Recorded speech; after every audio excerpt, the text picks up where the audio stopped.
Bom, então estamos aqui ao vivo no nosso estúdio com os nossos 3 super convidados. Então, Leandro, Eugênio, Modesto e o Marcelo, lá na ponta, que vão debater com a gente aqui esses temas que a gente tem aprofundado nessa edição do Future Trends, né? A ideia, como eu coloquei, é a gente falar um pouquinho desse contexto, dos desafios da farmácia durante a pandemia e agora nesse contexto começando o pós-pandemia, né? Eu queria começar com uma pergunta geral para os 4, né? Que talvez seja parte dos desafios que todos vocês que estão assistindo têm passado. Durante esse ano e meio que a gente viveu, eu acho que a gente teve que fazer um equilíbrio de algumas agendas que não foram fáceis, né? E eu acho que parte do desafio da farmácia no Brasil e no mundo foi equilibrar essas agendas. A gente teve uma agenda de crescimento que não parou, né? Seja crescimento mesmo às lojas, seja crescimento com expansão. A gente teve toda aquela agenda de transformação digital que a gente tem falado e discutindo tanto. Eu, na própria contextualização, já coloquei que a pandemia trouxe uma aceleração digital brutal, né? Alguns anos em poucos meses, seja pelo e-commerce, seja pela jornada digital. A gente teve, junto com a aceleração digital, uma agenda de segurança, né? Que no Brasil a gente tem vivido ela aí de forma muito clara. A gente teve vários episódios noticiados aí de invasão, enfim. Eu acho que isso tem se tornado uma agenda cada vez mais prática e real, né, de segurança da informação, e uma agenda de eficiência, né? Eu acho que a inflação tem sido um combustível adicional para a gente olhar para a eficiência interna das companhias, para os custos, enfim. Então, eu estou falando de eficiência, estou falando de segurança, de crescimento e do digital. Vocês, como líderes de redes importantes, com certeza, durante esse 1 ano e meio, né, fizeram esse exercício, seja nos conselhos, seja com a diretoria, de buscar o equilíbrio entre essas agendas, né? Eu queria que vocês dividissem comigo como é que foi isso na pandemia, começar com o Eugênio aqui, né? Como fazer isso, o que a gente pode dividir com a nossa super audiência aqui do Future Trends, como estabelecer um correto equilíbrio entre essas agendas. Eugênio.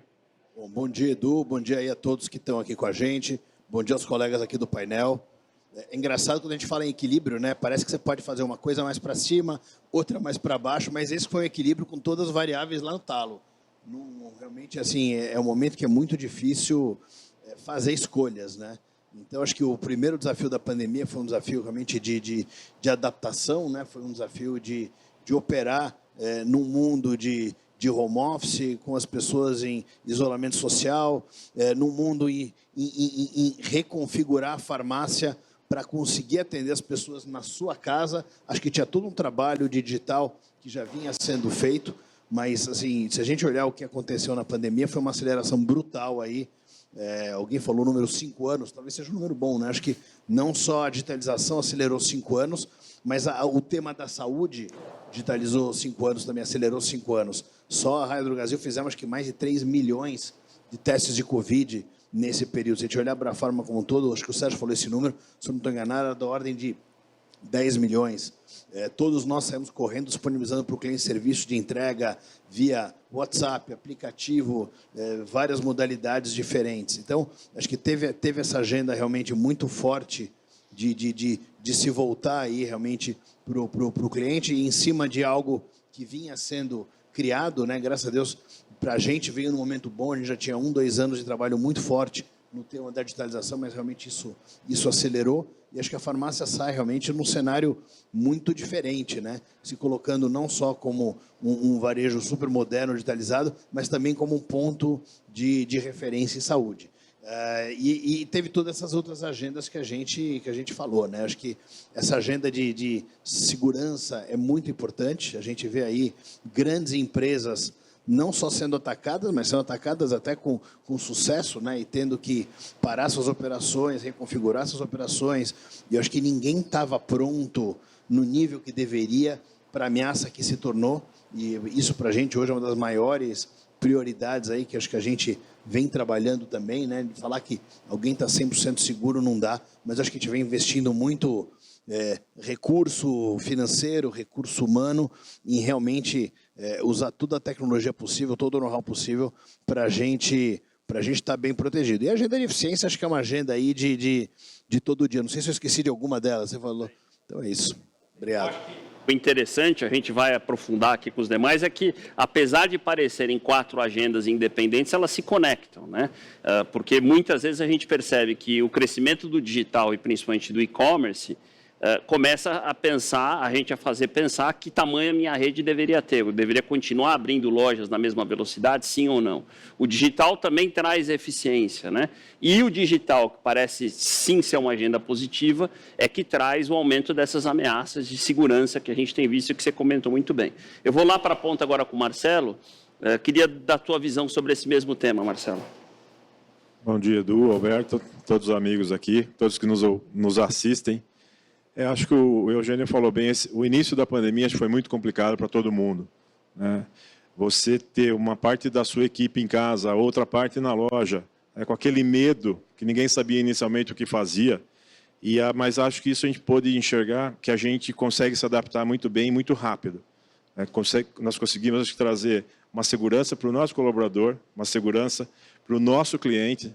Então, todos aqueles protocolos, a gente acabou até num evento, numa reunião da Abrafarma, tendo alguns insights aí, que veio da Itália, né, um amigo nosso, o Jonas, dando alguns insights que a Itália estava, acho que 2 ou 3 meses à frente já, então a gente pôde, né, com as explanações dele, poder ter um pouco de noção do que fazer aqui. Isso acho que foi muito bom. Também podemos perceber esse avanço, ou né, a volta né, das lojas de bairro, o delivery, como o Eugênio colocou, o WhatsApp, outras formas de venda que a gente não estava mais tão acostumado a ver. E isso realmente acabou aumentando muito. Né? As pessoas acabaram, acho que com medo de sair ou com medo de, normalmente, a área central, ficando no seu bairro, acho que não só no setor de farmácia, mas no mercadinho do bairro. Então, as pessoas acabaram concentrando as suas compras por ali. E isso acabou trazendo também um aumento no volume né, de venda dessas lojas. O digital também explodiu, né, e aí a questão da segurança, eu acho que todo mundo tem que tomar muito cuidado, porque acho que por mais que a gente faça, né, você sempre está correndo um risco. Né, a gente vê grandes empresas, mega empresas conseguindo ter os dados roubados, ser invadido, enfim. Então, isso acho que é uma grande preocupação e cada vez mais, como a gente está no digital, esse risco acho que é iminente, né? Mas, graças a Deus, acho que está todo mundo já fazendo a lição de casa, investindo muito, né? Tanto em tecnologia como em recursos humanos. Isso não tem como, a gente tem que andar junto para a gente ter uma maior segurança, acho que num país tão inseguro como é o Brasil, né? Muito bom. A gente vai batendo, trocando os insights aqui, né, Marcelo? O que a gente tem ouvido falar muito na agenda da segurança não é se a gente será atacado, é quando, como e o que eu vou fazer quando eu for atacado. Né? Acho que, fazendo uma analogia que eu tenho visto bacana, todo mundo tem treinamento de brigada de incêndio, deveria ter treinamento também de invasão, porque seremos atacados, a gente não sabe como e quando, então acho que esse é um ponto importante. A outra questão que acho que o Eugênio e você mencionaram essa ideia dos 5 anos em alguns meses não é uma onda, né? É uma mudança de ritmo. Então, não é que a gente teve uma onda de transformação que passou e agora o ritmo volta como antes. A gente tem uma mudança de ritmo de transformação que vai continuar, e isso dá uma sensação de oportunidade, mas também dá uma sensação de que, caramba, né? Aonde vamos chegar desse jeito? Vou pular lá para o Leandro. Queria que você trouxesse a tua visão também lá da nossa drogaria, Leandro. Bom dia, Edu, Alberto, aos amigos da mesa aqui. É realmente muito desafiador, né? Quando você, de uma hora para outra, você está no meio de uma pandemia, se vê no meio de uma pandemia e tem que cuidar de todas essas agendas e todas viraram prioritárias, né? Não teve esse equilíbrio, como o Eugênio falou, não é um equilíbrio na média, é um equilíbrio muito no topo. Então, a gente se preocupou muito com a segurança do nosso time, segurança dos nossos parceiros comerciais, como é que a gente mantém o negócio de pé. Isso foi uma coisa bastante importante para a gente lá. O mercado, a gente trabalha no mercado muito fervente, com muita gente na rua. Então, assim, cuidar da saúde dessas pessoas e se tornar realmente um ponto relevante de saúde foi uma coisa que mexeu muito com a realidade da gente.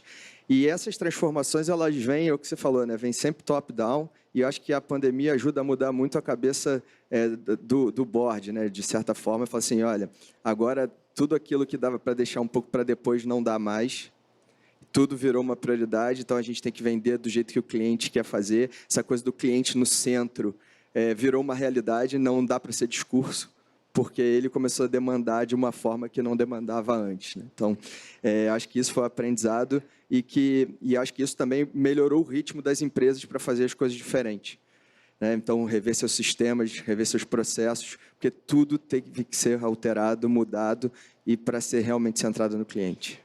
Perfeito. Eu acho que um ponto que vocês três tocaram, de uma certa forma, de ângulos diferentes, é que a gente não pode esquecer que por trás dessas 4 agendas existem as pessoas, né? E se tem algo que a pandemia mexeu, é com a cabeça das pessoas, né? Principalmente as pessoas que estão na linha de frente, né? Que nas nossas farmácias. E eu acho que um dos desafios que a gente teve é justamente manter as pessoas engajadas, seguras, não foi fácil, né? Então, e como o Eugênio colocou, o Marcelo e você também reforçaram, todas as agendas lá em cima, né? Com uma prioridade máxima e as pessoas tendo que se manter engajadas. Perfeito. Vou fechar aqui com o nosso presidente, Modesto. Queria que você desse a sua visão também sobre esse equilíbrio complexo das agendas aí. Bom dia para todos. Tem um ditado que fala que, na crise, você tira o S e vira e crie. E, nessa época, ele provou que realmente funciona. Quer dizer, você tem que criar o tempo todo, né? Criar segurança para a sua equipe, em primeiro lugar, né? Fazer todas as adaptações que o poder público exige. Tivemos 1.500, em torno de 1.500 normas municipais, cada um falando de um jeito, cada um dando uma ordem doida, diferente, né? Doida porque se fosse todo mundo mais ou menos com lógica, mas você via que tinha muita coisa sem lógica, né? Procuramos a segurança dos nossos funcionários, dando segurança, inclusive, para as famílias dele, mandando kits, né, de álcool, máscara, para eles saberem que, além da gente estar preocupado com a equipe, estamos preocupados com a família deles, né? Foi uma época onde as vendas aumentaram muito, aumento esse em que os fornecedores não conseguiam entregar, então nos obrigou a buscar novos fornecedores com a mesma qualidade dos anteriores. Isso gerou que várias empresas também procuravam produtos na parte de atendimento corporativo, né, porque eles não estavam achando no mercado, então nós ampliamos nosso mix, né? A parte do e-commerce nem se fala, a coisa realmente mudou numa rapidez louca, né? E vimos muita gente trabalhando em suas casas, então acabou um paradigma que a gente tem que ter escritórios grandes e tal. Quer dizer, você pode trabalhar em casa e a coisa funciona até melhor do que quando estava na empresa. O número de testes de Covid, nós fizemos mais de 50% dos testes de Covid realizados em Minas. Fizemos vacina de gripe em parceria com a Prefeitura de Belo Horizonte, onde foram mais de 180 mil pessoas vacinadas, né? Então, eu acho que foi uma coisa de um dia para o outro, a coisa foi mudando. E o mais interessante é que todo dia tinha uma novidade e todo dia você tinha que se adaptar àquela necessidade, sempre colocando o cliente no centro das atenções, né? E resolvendo o problema de todos. E além do mais, nós preocupamos muito com a equipe de funcionários para não causar absenteísmo e tal. Perfeito. Eu acho que Modesto trouxe um ponto. A gente fala da pandemia como esse ambiente de 1 ano e meio, como se não bastasse, né? O problema de saúde que ela trouxe, mas você mencionou pontos importantes. Além da questão da saúde, a gente viveu um período de inflação, como muito tempo a gente não vivia, que por trás disso trouxe as questões de abastecimento, né? Quer dizer, a gente teve uma crise de oferta, coisa que o Brasil não vivia há muitos anos. Uma complexidade política, né? Junto com isso, regulatória, quer dizer, não foi só a pandemia por si só, né? A gente viveu talvez aí um período complexo como um todo e ao mesmo tempo crescimento. Então acho que foram pontos e insights importantes. Tivemos um negócio que eu qualifico como um negócio muito bacana, é que à medida que você fazia o teste de Covid e a pessoa dava positivo, você já encaminhava eles numa videoconferência com o médico de um hospital. Fizemos esse convênio, entendeu? E isso deu uma repercussão maravilhosa, porque naquele susto, eu estou com Covid, eu vou morrer, né? Você já tinha lá um médico para receitar para você, né? Te dando o primeiro atendimento. Então, isso também foi Pegar muito esse bacana. Gancho. Eu queria trazer 2 temas aqui para vocês. O que nós estamos vivendo na pandemia, obviamente, tem um lado terrível e cruel, humanitário, sanitário, econômico, né? Os danos da pandemia são inúmeros, mas há os legados também, né? E à medida que se controla a pandemia, os legados vão ficando mais evidentes. Certamente, para o varejo como um todo, a aceleração digital será um grande legado. Nós vamos lembrar disso como o gatilho que mudou de patamar a digitalização e a transformação digital do varejo. Mas, no caso específico das farmácias, acho que o segundo legado é um enorme salto no protagonismo da farmácia como um elo importante da cadeia de saúde e, efetivamente, uma plataforma de serviços, né? Eu acho que isso... E assim, vocês 4 estiveram conosco e nós estivemos em viagens discutindo enormemente, né? A gente ia para a China, para Israel, e falava, pô, mas quanto daria para fazer mais se o ambiente regulatório permitisse? Quanto a gente poderia estar entregando a mais para os nossos clientes se a gente não tivesse de mãos atadas? A pandemia desamarrou tudo isso, né? Então, Eugênio, voltando aí para você, vocês, inclusive, estão divulgando publicamente muitos números bastante pesados e relevantes, e você citou alguns aqui. Assim, o que você vê já como legado definitivo do ponto de vista de novos canais e maneiras de servir o cliente que se consolidam nas jornadas deles, não são mais leituras transitórias de período de pandemia, né, são aprendizados, e, principalmente, como é que você vê o salto dos serviços como um elemento fundamental da farmácia? Assim, eu acho que o grande legado está nesses 2 aspectos mesmo, a digitalização e o serviço. É o que a gente chama internamente de nova farmácia, que é uma farmácia que entrega uma experiência digitalizada para o cliente dentro e fora da loja e resgata o papel histórico de saúde da farmácia.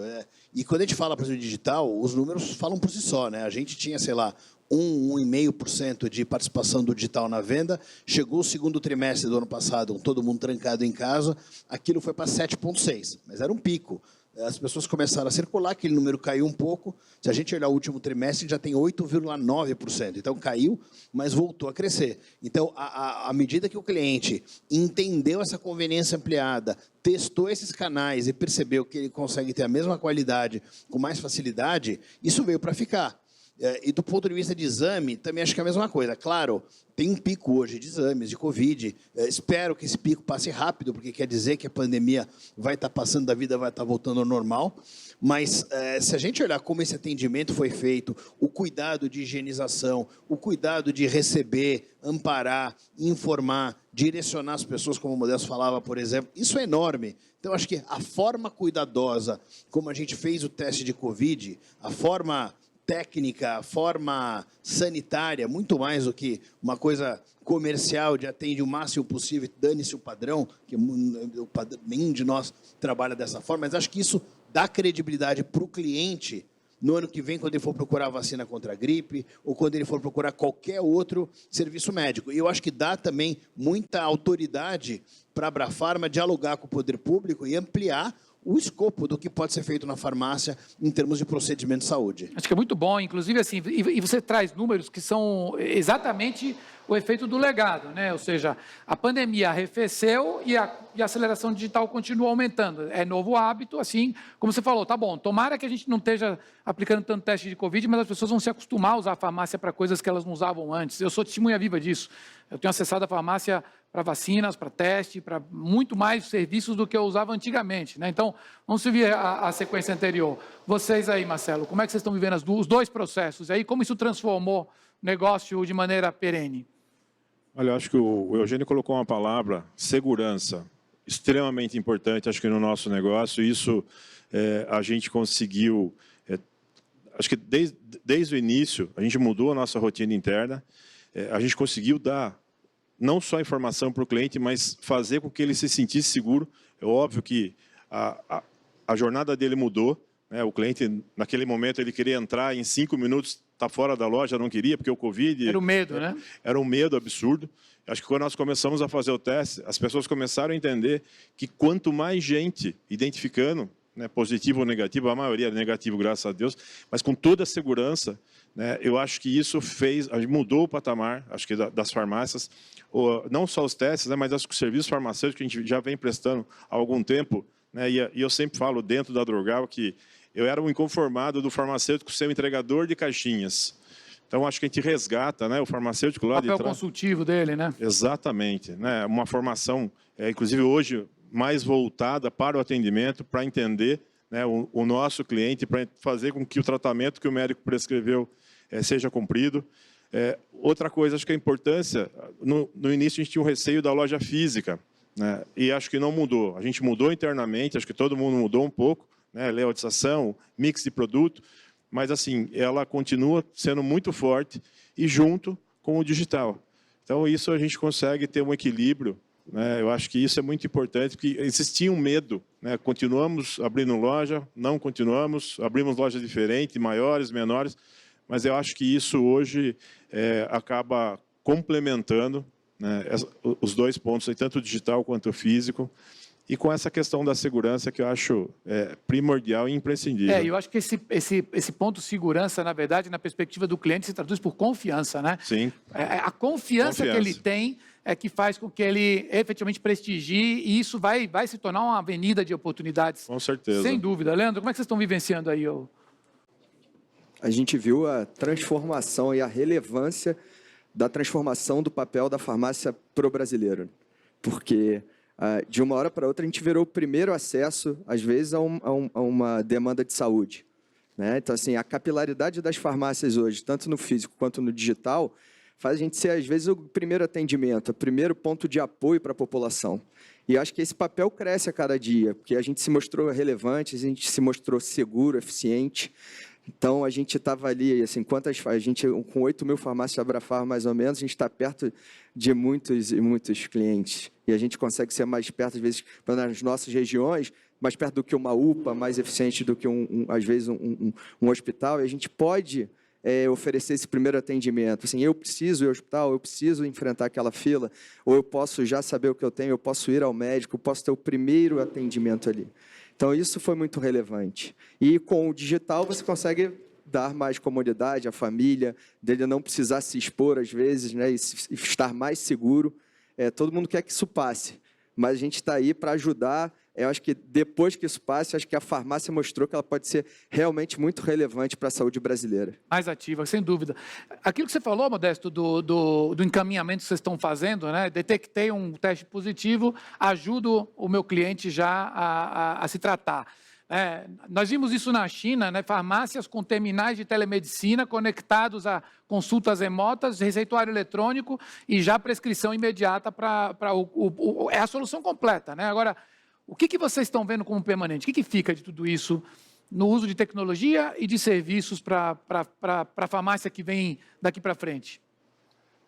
Eu acho que a maioria vai ficar, porque a gratidão do cliente, né, de sair dali já com a receita, é um negócio muito, muito louco, né?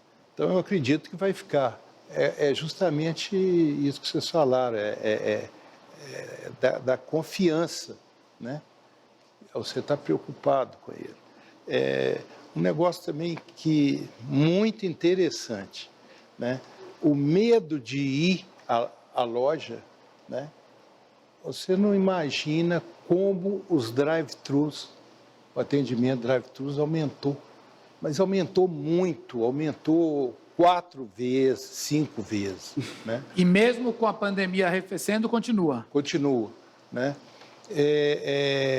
O mix foi muito interessante, que a equipe que já era ligada ficou mais ligada. Então, não tinha aula. Os meninos estão em casa. Precisava de livrinhos para eles brincarem.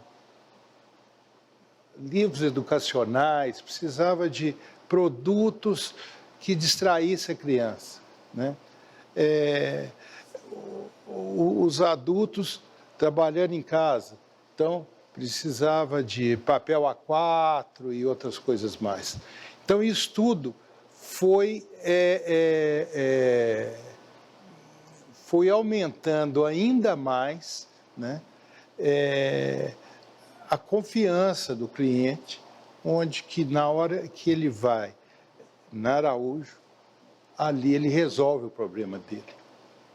E eu acredito que, sem falar no dígito, que foi uma loucura, e está assim, graças a Deus.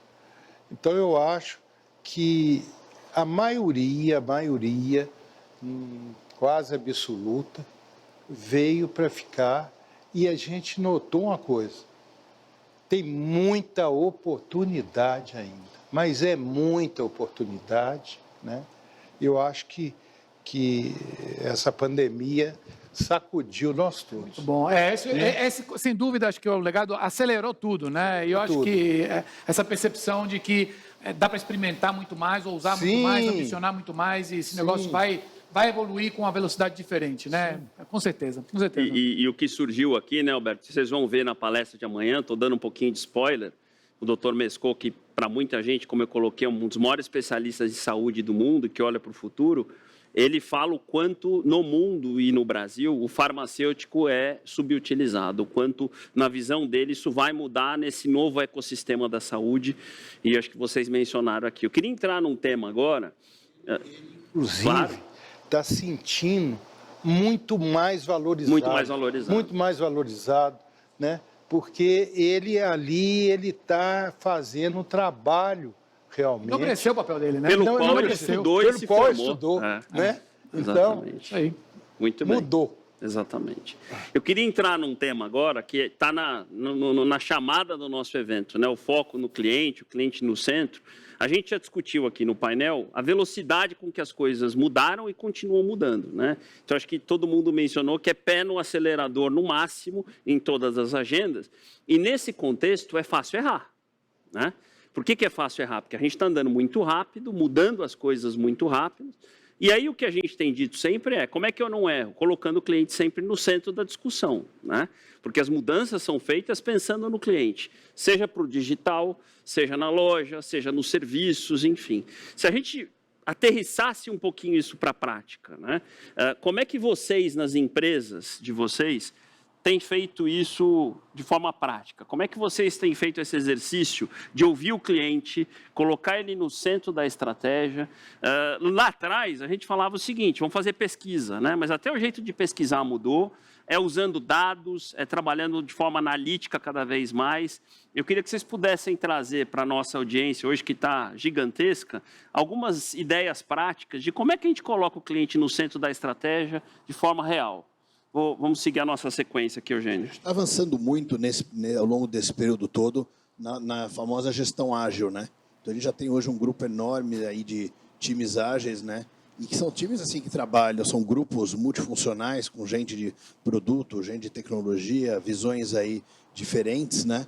E que e a pauta é pelo cliente. Então o time ágil está o tempo inteiro conversando com o cliente, testando processos com o cliente, ouvindo quais são as dores do cliente, e isso prioriza. Então assim, isso é uma coisa que dá muita velocidade, mas ele traz choques de cultura enorme, porque se a gente sai de um modelo tradicional em que cada gestor tinha autonomia para definir tudo em relação à sua vertical, e hoje o poder grande passou para o time, e essa discussão de agenda, discussão de prioridade, ela é muito intensa e ela acontece o tempo inteiro. Mas, sem dúvida nenhuma, o olhar nunca teve tanto no cliente. Acho que qualquer varejista no passado fazia, sei lá, 1, 2, 3 boas pesquisas por ano e olhe lá, né? Hoje não. Hoje até tem pesquisa, mas realmente a escuta do cliente é muito mais ali no dia a dia pelas pessoas que estão responsáveis por redesenhar aquele processo, por agregar tecnologia e por resolver o problema e melhorar a satisfação do cliente. Perfeito, você está trazendo um ponto muito interessante, quer dizer, colocar o cliente no centro da estratégia hoje passa por uma mudança de estrutura organizacional e forma de trabalho, né? De cultura. Cultura, sem dúvida. E assim, é difícil, não é uma coisa que você faz do dia para a noite, tem muita dor, tem gente que se adapta melhor, tem gente que não se adapta, então essa é uma discussão, assim, é um processo que nós estamos no meio dele, não tem nenhuma pretensão aqui de falar que a gente já virou essa página, nós estamos batalhando aí para virar, mas claro, com vários avanços já. Muito bom. Marcelo. Eu acho que hoje ele colocou a questão da pesquisa, antes a gente fazia 2, 3 por ano, acho que hoje uma todo dia. Acho que a cada dia a gente tenta entender melhor o nosso cliente, essa mudança que houve. E nós também temos um comitê de inovação onde a gente discute, né, não só acho que a parte de processo, mas o que a gente consegue trazer, né, para o cliente de novo. E acho que como uma colocação que o Scott fez, né, começa por uma gota, não pelo oceano. Nem sempre a gente acerta. Eu acho que essa mudança a cultura é muito mais difícil, né, de você conseguir mudar ou entender que o cliente hoje é diferente do que os processos ou do que toda a infraestrutura. Mas você, acho que estando próximo do cliente, né? Eu acho que todo mundo hoje tem programa de fidelização, você consegue entender também, mapear, né, qual o que o seu cliente quer, para onde ele está indo. Eu acho que você consegue isso, conseguindo transferir para a loja, para o atendimento ou para o digital, né, você acaba cativando e trazendo cada vez mais clientes para dentro do seu negócio. Muito bom, é isso aí. Eu acho que só um ponto a acrescentar é que a gente tem que estar envolvendo sempre as pessoas da ponta, as pessoas que estão em contato com o cliente, seja fisicamente ou de forma digital, na tomada de decisão e na mudança dos processos, né? Então, acho que isso é bastante relevante também, ouvir quem está realmente corpo a corpo com o cliente. Acho que isso é importantíssimo. E lembrando, né, que quando a gente fala do digital, eu mencionei que não só os canais se digitalizaram, que é o e-commerce, o delivery, os aplicativos, mas a jornada se digitalizou. E quanto mais a jornada está digital, mais fácil, entre aspas, é entender esse cliente, né? No mundo analógico, de fato, entender e conhecer esse cliente era mais complexo. Por isso que a gente tinha que toda hora fazer aquelas pesquisas tradicionais de ir para a rua, ir para o telefone, né? Hoje, com a digitalização, ouvir o cliente é um processo 24/7, né, que a gente consegue ouvir, né? Modesto, para a gente fechar essa rodada do cliente no centro. Além da digitalização, eu acho que é muito importante você mudar e poder voltar atrás se estiver errado. Isso é o direito de errar, né? Porque se você não tiver esse direito de errar, você também não faz nada e não erra nunca, né? Então tem que cada vez mudar. E nós temos usado a sexta-feira para mandar todos os gerentes de área, superintendentes para as lojas, com o espírito de escutar o cliente. Escutar o cliente, o que ele está satisfeito, o que ele não está gostando, né? Isso tem dado um retorno muito bom para a gente. Porque, na verdade, você tem que escutar o cliente. E ali você vai saber muita coisa, né? além dos gerentes de loja, reuniões periódicas com eles, né? Então, isso também mostra, avalia, além dos números, né? Quer dizer, eu mexi aqui, o que aconteceu ali, mas tem que mexer. Já que eu sei que você gosta dos ditados, né? Nessa agenda de transformação, o que a gente fala é o seguinte: já que a gente vai errar sempre, que a gente erre rápido e erre barato, né? Para fazer um círculo virtuoso do erro para gerar o aprendizado. Muito bom. Isso aí. Exatamente. Isso aí. Vou puxar aqui, acho que tem tempo para mais uma rodada. Vocês falaram rapidamente sobre a questão da loja, né? E a gente já falou aqui quanto a nossa loja está mais digital, o quanto a nossa loja está mais embarcada em serviços, o quanto ela está mais consultiva na relação com o cliente. Agora, todos vocês continuaram abrindo lojas, né? Isso, inclusive, nos associados da Abrafarma, o universo da Abrafarma está crescendo. Então, a pandemia não arrefeceu o apetite de crescimento, de expansão e de inauguração de novas lojas. A pergunta que eu queria fazer para vocês é o seguinte: o que mudou nas lojas que vocês estão abrindo de 1 ano e meio para cá em relação às que existiam antes e o que está mudando até, que é um pouco o embrião do que será essa nova farmácia ou a farmácia do futuro? Como é que vocês estão desenhando as novas lojas e transformando as antigas? Eugênio? Eu acho que assim, no início da pandemia, teve aquele momento lá de março, que teve uma euforia enorme antes do isolamento social, depois abril, que ficou todo mundo trancado em casa, que realmente aí acho que a venda de todo mundo despencou. Ali, acho que teve primeiro uma adaptação logística. Falou, bom, não tinha a menor condição de mandar a equipe de engenharia finalizar a obra, colocar a equipe nova. Então, teve realmente, ao longo do ano passado, um atraso dessa expansão.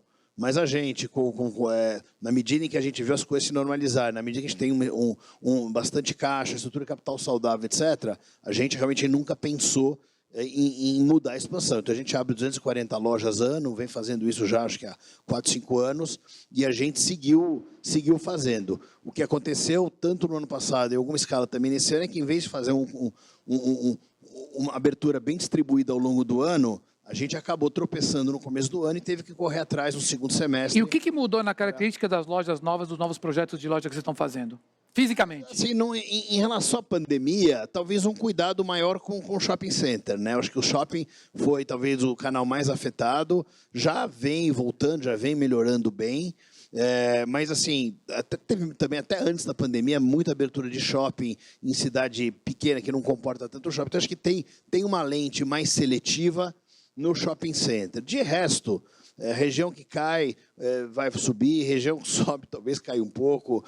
A nossa expansão ela olha muito para o longo prazo, tá? Então, shopping acho que é um cuidado. Acho que tem um cuidado com o centro de cidade, porque o que vai ficar dessa pandemia também é a questão do home office. Sim. Ninguém sabe que escala. Sim. Talvez deve ser menos do que hoje, mas alguma coisa vai ser. Será que uma Avenida Paulista vai voltar a ser o que era? Não sei. Então, tem realmente esse tipo de canal que tem um cuidado adicional. De resto, não. A gente segue olhando realmente no longo prazo. E a loja que vocês estão fazendo hoje é a loja que vocês faziam 1 ano e meio atrás ou essa loja é diferente? Não, acho que ela é basicamente a mesma loja. Claro que essa infraestrutura de serviços tem realmente um cuidado maior, né? E no nosso caso tem uma diferença de perfil. Acho que a nossa expansão hoje é uma expansão muito mais descentralizada, tanto geograficamente. A gente é uma rede que nasceu em São Paulo. Hoje o estado de São Paulo é menos de 25% da nossa expansão.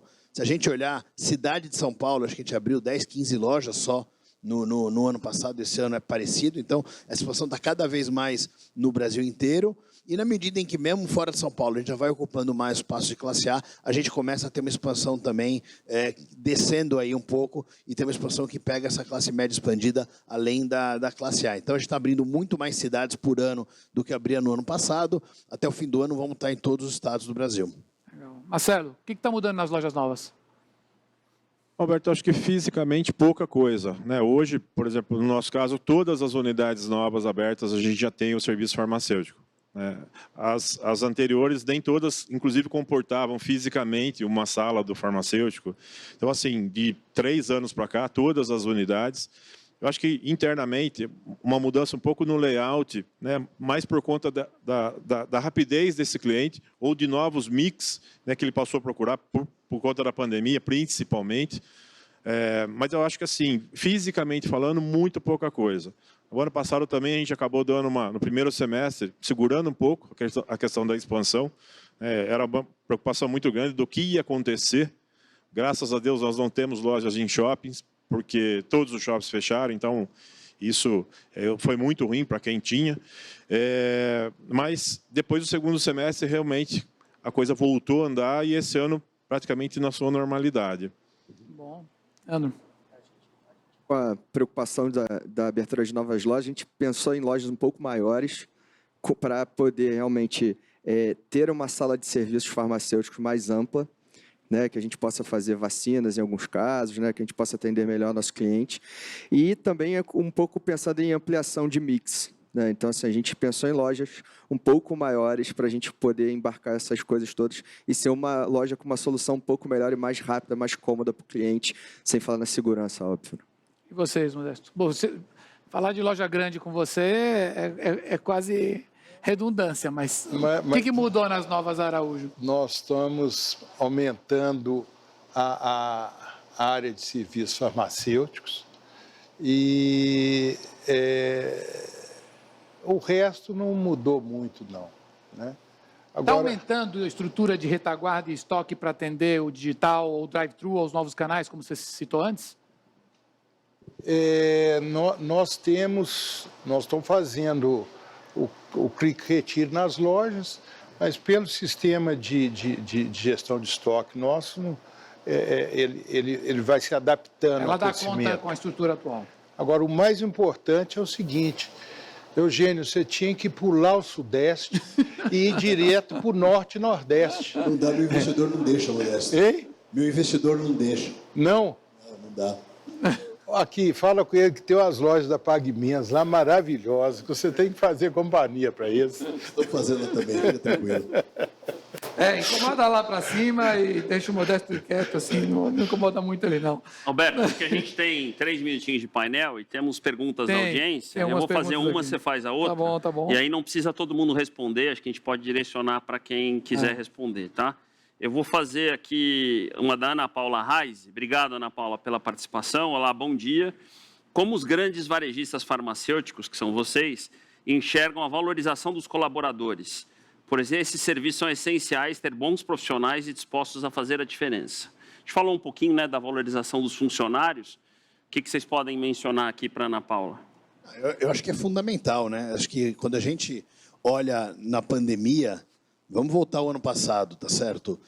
Porque hoje, bem ou mal, hoje a gente está numa situação muito diferente. Tem vacina. Ao longo do ano passado, a gente foi aprendendo que usando máscara, com alguns cuidados de distanciamento social, podia ter um certo nível maior, não é nunca 100%, mas tinha um nível maior de segurança. Agora, se a gente voltar ali a março, todo mundo absolutamente inseguro, sem saber o que vai fazer, todas as pessoas do escritório indo todo mundo para casa, e o pessoal da loja ficando lá na frente com o cliente, aquilo é épico, aquilo é heróico, entendeu? Então, assim, acho que não fosse realmente esse espírito das pessoas de dedicação, não fosse o time nosso e de todas as outras redes da Abrafarma abraçando aí realmente o propósito aí das empresas de cuidar das pessoas, de zelar pela saúde, de servir, acho que essa força foi muito, e esse direcionamento pelo propósito foi muito maior que o próprio medo. Então, assim, numa hora como essa, não tem como a empresa não olhar para o funcionário, não tem como a empresa não reconhecer, não tem como a empresa não agradecer, porque foi um esforço que foi absolutamente épico, e eu acho que, da mesma forma, todas as nossas empresas tiveram um cuidado enorme de cuidar dos funcionários. Nós, por exemplo, colocamos telemedicina do Einstein gratuitamente à disposição de qualquer funcionário e qualquer familiar. Qualquer funcionário que precisou de hospital, tivesse ou não plano de saúde, a gente pagou internação. E eu tenho certeza que esse tipo de cuidado, todos os associados da Abrafarma tiveram aí com as suas equipes. Muito bom, muito bom. Olha, última pergunta aqui, que a gente está com o tempo chegando ao fim. A Paula Hayashi pergunta, quando falamos sobre o atendimento para a sociedade dos serviços farmacêuticos junto com a digitalização, como vocês avaliam o teleatendimento? Vou pedir para você responder, já que você falou que já está fazendo a ponte para para teleatendimento ou atendimento remoto nas lojas, né? Como é que você vê o crescimento aí da telemedicina e isso integrado a receituário eletrônico, enfim? Nessa experiência do contexto Covid, tem mostrado que está crescendo. Houve uma aceitação muito boa, né? Agora, é uma questão de hábito. Então, eu acho que a gente tem que trabalhar mais, principalmente com telemedicina, para criar o hábito, né? E a coisa ainda está... A telemedicina em si ainda está devagar, né? Mas tem muitas formas de atendimento remoto semi-informais. O WhatsApp, por exemplo, virou uma plataforma de atendimento médico, né? E vocês devem estar vendo isso, o cliente chegando com uma receita que veio por WhatsApp e depois uma consulta à distância, né? Eu acho que a gente se surpreendia muito o quanto isso andava rápido em alguns outros mercados. A pandemia provavelmente nos tirou uma parte grande desse nosso bastante. Gap, né? Perfeito. Muito bom. Muito. Bom, vou convidar que vocês permaneçam aqui no palco para a nossa aterrissagem e encerramento final. Isso. Eu vou pedir ao Alberto para vir aqui à frente e já a gente vai chamar o Sérgio para fazer o nosso encerramento também. Estamos chegando na parte final aqui do nosso evento. A gente costuma fazer aqui, nesses minutinhos finais, aquilo que a gente chama de aterrissagem, que é uma forma da gente organizar um pouco o aprendizado dessa manhã, né? Muito rica, né? Começamos com o nosso, além da nossa abertura institucional, do nosso presidente do Conselho Diretivo, do Sérgio, o ministro da Saúde, tivemos o Scott, né? Com os principais insights aí do que a Amazon tem visto, sobre o setor de farmácias, a indústria farmacêutica, e depois tivemos esse painel que foi riquíssimo, né? Com a visão um pouquinho do setor. O que a gente percebe, e eu queria trazer primeiro alguns dos aprendizados que eu organizei aqui para vocês, depois eu vou passar a palavra para o Alberto, é que, primeiro, a agenda de transformação, a intensidade de transformação, ela é clara, a gente viu agora no painel, né? Foi 1 ano e meio, onde parece que a gente andou 5, 10 anos aí, e não só em tecnologia e digitalização, né? Às vezes a gente fala do 5 anos em alguns meses, só no plano da tecnologia. No caso da farmácia, foi mais que isso, né? Eu acho que a gente andou também no plano dos serviços farmacêuticos, serviços de saúde, é outra farmácia, é outro negócio. O que faz aqui com que a gente tenha uma provocação a vocês de que temos que ter uma agenda clara de transformação para a nova farmácia, para o novo negócio. E a gente comentou também que isso não foi um salto de 1 ano e meio que agora estabiliza numa reta, né? O que fica claro é que a gente tem uma velocidade de transformação permanente, quer dizer, provavelmente nos próximos 2 anos a gente vai transformar outros 5, 10 anos naquela velocidade do passado. A gente tem dito que a pandemia, ela foi um evento que catalisou transformação e provavelmente teremos outros. A gente tem aí chegando nos próximos anos o 5G, né, que para muita gente vai significar uma mudança no mundo, nos moldes do que foi a internet lá na década de 90. Né? Então, a gente deve olhar para coisas que estão por vir, que não vai ser a pandemia, mas serão eventos de transformação bastante grande. Fica claro que a farmácia, que já foi um dia, né, um bicho analógico, um negócio analógico, hoje a gente costuma dizer que varejo e farmácia é algo high-tech, né? Não dá para a gente pensar já uma farmácia sem tecnologia, sem uma orientação para dados. E para concluir aqui da minha parte, o segredo para a gente não errar é ouvir o cliente de manhã, de tarde, de noite, 24 horas por dia, 7 dias por semana, 365 dias por ano. A digitalização permite com que a gente faça isso. Se vocês entrarem agora no Google, né, e entrarem loja por loja de vocês, tem lá de forma gratuita o cliente de vocês falando, reclamando, elogiando, perguntando sobre a loja. Só dando um exemplo de como a jornada digital, né, através dos reviews, né, como a jornada digital conecta o cliente a gente de forma mais próxima. Então, a gente tem hoje múltiplas formas de ouvir o cliente, entender o cliente, o que é essencial para não errar, já que a gente está andando, se antes a gente dirigia o carro a 100 por hora, agora a gente está dirigindo a 200. Então, é mais fácil errar a curva, é mais fácil derrapar. Então, ouvir o cliente é essencial para a gente não errar a mão no formato da loja nova, na adoção de uma tecnologia, naquilo que a gente vai pensar para o futuro. Esse é o espírito do Future Trend de 2021, é a gente pensar um pouco a inovação e a discussão da farmácia nesse momento pós-pandemia colocando sempre o foco no cliente, o cliente no centro da estratégia, né, Alberto? Isso aí. E entrando um pouco mais na execução de toda essa agenda, é muito claro que o dominar o cliente significa entender jornadas. Aqui nós tivemos no debate vários depoimentos falando de como o cliente mudou a forma de comprar e obrigou a farmácia a mudar a forma de vender, e isso não vai retroceder, mesmo num cenário de superação da pandemia, porque são aprendizados, né?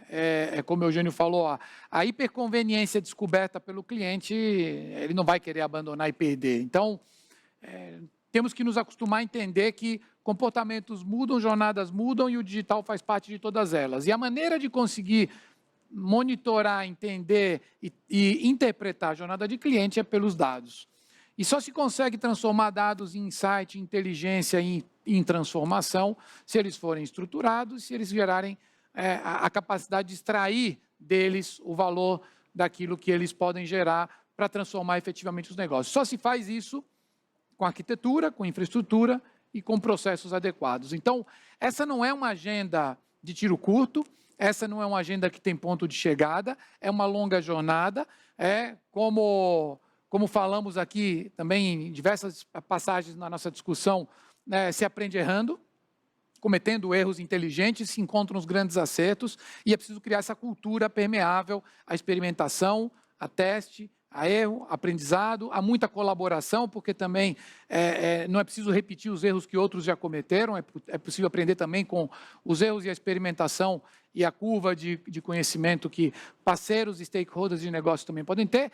E o guarda-chuva e a mãe de todas as mudanças e que permite fazer essa agenda efetivamente andar é a cultura, que só muda quando a liderança está engajada no processo e assume o risco, a responsabilidade, patrocina tudo isso de cima para baixo. Então, é pela cultura e pelo engajamento das pessoas que se mudam os processos, que não vão mudar de maneira estruturada se não houver mudanças de infraestrutura. Isso requer investimentos fortes, desde as unificações de base de dados até a capacidade de extrair esses dados, analisar esses dados e enxergar cliente de maneira única em qualquer ponto de contato, e a partir daí educar e aculturar as pessoas a experimentarem muito mais em cima disso para encontrarem as grandes avenidas de crescimento e de mudança nos processos de negócio.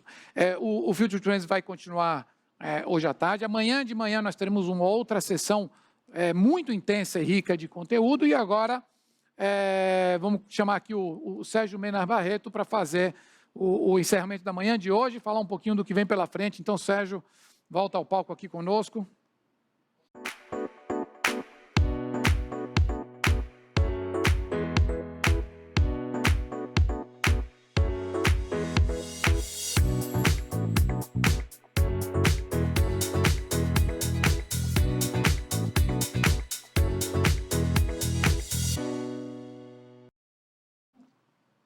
Muito bom, muito bom. Acho que começamos aí um gol de placa, né? Logo de começo, logo no início.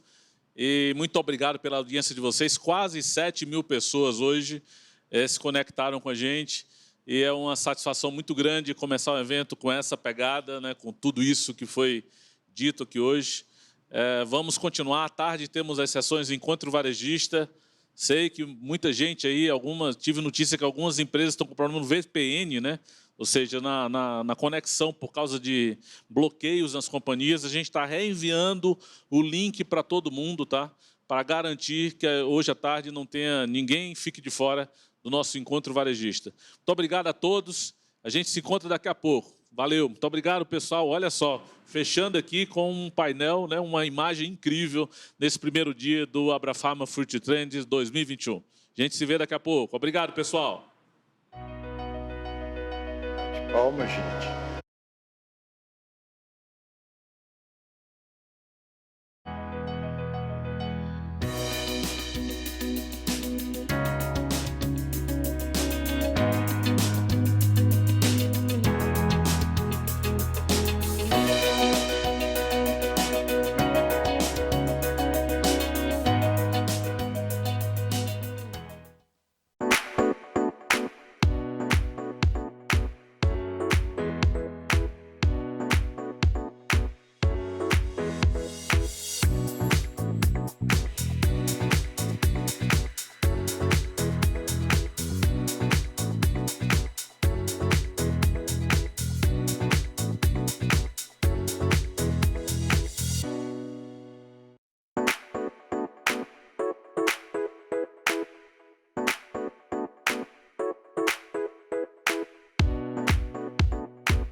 Para cuidar da sua saúde, é sempre bom ter em quem confiar. Por isso, faça como eu. Use os medicamentos EMS, a maior farmacêutica do Brasil. Há quase 60 anos, a EMS está ao lado de cientistas, investindo para desenvolver os mais inovadores medicamentos que cuidam da sua saúde. Então, na hora de escolher, peça medicamentos EMS. Sua saúde merece.